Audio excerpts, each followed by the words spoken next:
Bonjour, alors je suis Michèle Pagin, je suis thérapeute holistique et je voulais faire aujourd'hui une petite vidéo sur les postures pour la méditation. En fait, j'ai fait quelques vidéos guidées que je vous ai passées sur ma chaîne YouTube, mais je ne vous ai jamais parlé de la posture. Alors je pense que quand même la posture est importante dans la méditation parce qu'elle permet justement que le souffle puisse se faire librement. Alors j'ai quand même pratiqué pendant 18 ans le bouddhisme zen avec justement cette posture très marquée, très précise hein, dans la posture, dans la méditation.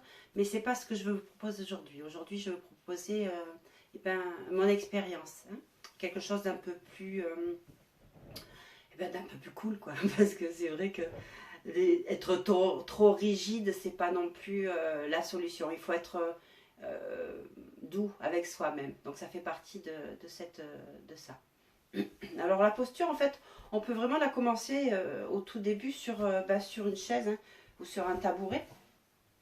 Alors ce qui est important, en fait, c'est quand on fait justement cette posture, c'est d'avoir la colonne vertébrale droite. Hein.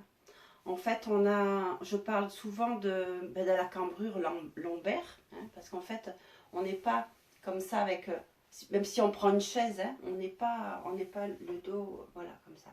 On essaye de profiter de basculer le bassin, en fait, de basculer le bassin pour avoir cette cambrure naturelle. Hein. Ça va permettre que le souffle puisse vraiment faire toute la colonne, hein, jusqu'en bas et jusqu'en haut, et jusqu'en bas et jusqu'en haut. D'accord? Voilà. Donc cette position, on peut vraiment la prendre, voilà, c'est important de la prendre. C'est quelque chose qui va peut-être un petit peu tirer au début, mais en fait, à force de pratiquer, les muscles vont se mettre vont travailler, hein, et du coup, ça va faire un maintien aussi, ce maintien du dos. Hein. Il y aura beaucoup moins de maux du dos, d'épaule, hein, donc c'est important. Donc quand on est en méditation comme ça, assis sur une chaise ou sur un tabouret, donc bien sûr la chaise, il faut éviter de prendre un gros fauteuil et de s'accroupir. Mais après c'est quand vous voulez, il n'y a pas de souci. Mais voilà, donc le dos droit, voilà. Donc avec la légère cambrure, pour retrouver cette cambrure naturelle. Et puis on va rentrer légèrement le menton. Voilà, légèrement le menton vers bas comme ça. On ne va pas avoir la tête qui va partir comme ça. Essayez de maintenir cette tension, voilà, dans la colonne vertébrale et jusqu'au sommet du crâne. En fait, c'est comme si un fil va nous tenir. Hein, le fil va nous tenir là juste par le haut du crâne. Hein. Il va descendre tout le long du crâne, de la colonne vertébrale, du cou, de la colonne vertébrale jusqu'en bas, jusque dans la partie du coccyx. Hein. Donc en fait, on va maintenir cette pression avec le menton légèrement rentré. Voilà. Et en fait, quand on est dans cette position-là, comme ça, avec le menton rentré, les bras, les pieds, pardon, les pieds bien au sol. Hein, c'est important d'avoir ce contact au sol, de ne pas l'avoir tourné, parce que bien sûr, si on fait comme ça, on va avoir la colonne, tous les os qui vont se tordre. Donc le maintien de la position est quand même important. Donc les pieds bien à plat dans le sol. La cambrure, on se fait tirer par le sommet du crâne. Hein, voilà, on rentre un petit peu légèrement le menton. Alors on peut positionner la langue au niveau de derrière les incisives, le bout de la langue derrière les incisives du haut. Et la langue plaquée contre le palais. Ça fait partie des positions où on vient stimuler en fait des points d'acupuncture pendant la méditation. Voilà, c'est aussi une possibilité. Et puis au niveau des mains, hein, au niveau des mains, on a différentes postures. Soit on pose les mains comme ça sur les cuisses. Hein. On peut avoir les mains comme ça aussi en accueil par rapport à l'accueil des énergies. Ou en mudra, hein, par rapport à la méditation bouddhisme zen. Donc on a des mudras où en fait on va mettre les doigts les uns sur les autres et les pouces l'un contre l'autre. Et tout ça on va le poser au niveau du hara, au niveau du du bas du ventre, hein, voilà, au-dessus du pubis. Voilà, et on pose sur... Donc ça, c'est une position des mains. Mais ça, c'était du bouddhisme zen. On a d'autres mudras. Hein, le bouddhisme tibétain offre beaucoup de mudras pendant les différentes méditations, avec les doigts suivant... Mais ça, j'y connais pas. Donc, ça, c'est à vous de faire des recherches. Donc, ces mudras, en fait, sont toujours des connexions, des points d'acupuncture par rapport à la méditation aussi. Hein. Moi, j'aime bien voilà, être en accueil aussi par rapport à ses mains. Hein. En accueil, on va chercher les énergies du ciel. Hein. Et on peut chercher les énergies de la terre comme ça. Mais j'aime bien comme ça. Voilà. Après, une fois qu'on a cette colonne vertébrale qui est en tension, hein, mais il ne faut pas forcer, hein, c'est vraiment en tension, juste mettre un petit peu de tension. On va relâcher les épaules. Hein, c'est-à-dire qu'on va inspirer, monter les épaules et expirer. En fait, on va vraiment chercher la différente position des épaules. Parce que souvent, on a beaucoup de tension hein, beaucoup de tension dans nos épaules. Donc, au début de la méditation, c'est bien de faire ces 3 grandes respirations. Donc, inspiration par le nez. Et on va expirer profondément. Et on va lâcher ses épaules. On garde, voilà, on garde la colonne vertébrale droite, cette légère tension. Et en fait, on va détendre tous les muscles de la tête, des joues, des épaules. On va vraiment ressentir, mettre vraiment cette attention sur les épaules qui tombent. Voilà. Elles peuvent être légèrement un petit peu en arrière aussi, les épaules. Hein, quand on les lâche, c'est voilà, en arrière. Donc on va rentrer le menton, toujours un petit peu, mettre sa tension. La cambrure des reins, toujours un petit peu.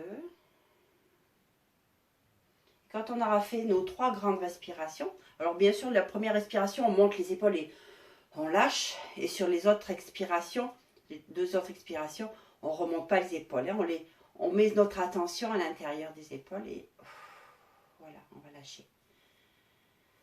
Tranquillement, sur les 3 expirations. Et après on va mettre en place la respiration ventrale. Hein, ce qu'on appelle la respiration ventrale, c'est cette respiration par le ventre. La respiration ne va pas se poser au niveau de la poitrine, mais vraiment par le ventre.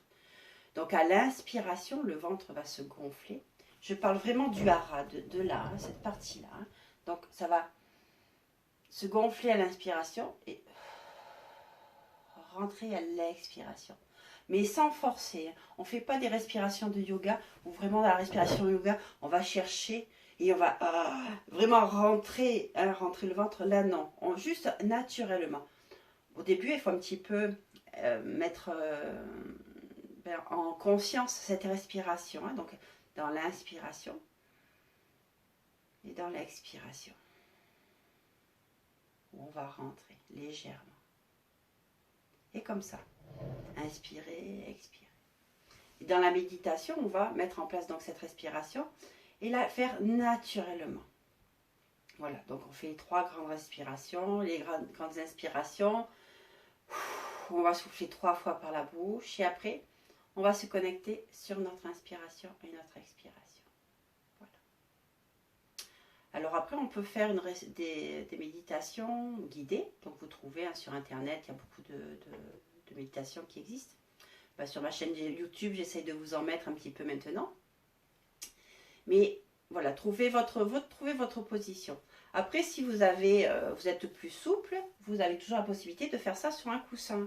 Hein, alors, on a ça ici. On peut mettre par terre donc avec un zafou, hein, ou un petit... voilà, comme moi je suis un petit peu raide maintenant, j'ai un petit fauteuil comme ça, avec ça dessus.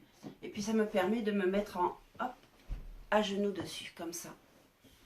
Vous voyez, ça on s'installe comme ça, voilà, avec ce qu'on appelle le seiza hein, en japonais. Donc en fait, c'est pratique, moi j'aime bien comme ça parce que le coussin ça s'effondre, hein, au bout d'un moment le coussin s'effondre, donc on a beaucoup plus de tension sur les jambes. Donc en fait quand on fait la méditation, on essaye de faire quelque chose pour ben pour soi, pour se faire du bien. Donc s'il y a beaucoup de tension dans les jambes ou dans les bras ou dans le dos, ben, ça devient de la douleur et c'est pas top quoi, c'est pas très confortable. Alors moi j'aime bien comme ça, hein, voilà. Donc cette position là, où vous voyez, hop, sur le côté, où je vais garder voilà, cette position voilà, hein, la position du bassin, hop, avec le bassin qui penché vers l'avant. Voilà. Et ben, les mains comme ça, ou comme ça, ou comme ça, quand vous voulez. Hein, toujours avec, voilà, hein, le petit fil au-dessus. D'accord. Voilà.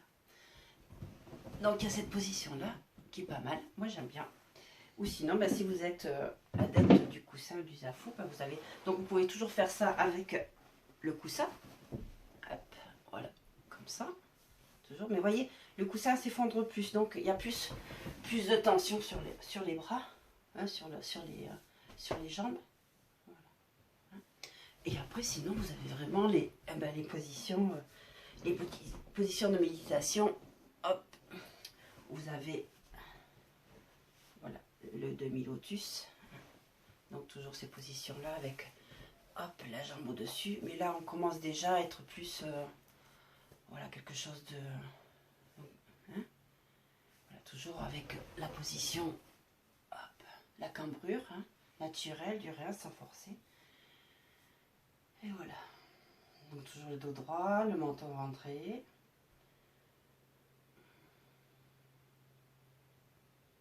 Et là, vous pouvez commencer votre méditation et vous centrer vraiment sur votre respiration, puis sur votre intérieur, sur votre cœur. Voilà. Après, si vous êtes le pro de la méditation, vous avez le lotus, mais ça, je ne le ferai pas parce que le lotus, j'ai plus les jambes pour. C'est trop compliqué pour moi. Voilà. Bon, mais j'espère que cette petite vidéo vous aura donné quelques réponses par rapport à vos questions. Et puis, si vous avez d'autres questions, n'hésitez pas à les poser sous la vidéo. Je serai contente de vous répondre. Et puis, voilà. Mais écoutez, après, c'est comme vous voulez. Il n'y a pas de souci. Vous pouvez faire très bien allongé aussi. Hein. On peut faire l'imitation allongée, mais on a tendance à s'endormir hein, pendant ces méditations-là. Donc, le but, c'est quand même aussi de trouver quelque chose à l'intérieur, de s'intérioriser, de se centrer sur le souffle. Hein. C'est important de se centrer sur le souffle pour se mettre à l'intérieur de son cœur. Voilà, hein. Visualiser aussi des choses à l'intérieur de son cœur. Voilà, bon écoutez, je vous laisse et puis en espérant que ces petites choses vous auront aidé. Et puis à la prochaine, au revoir.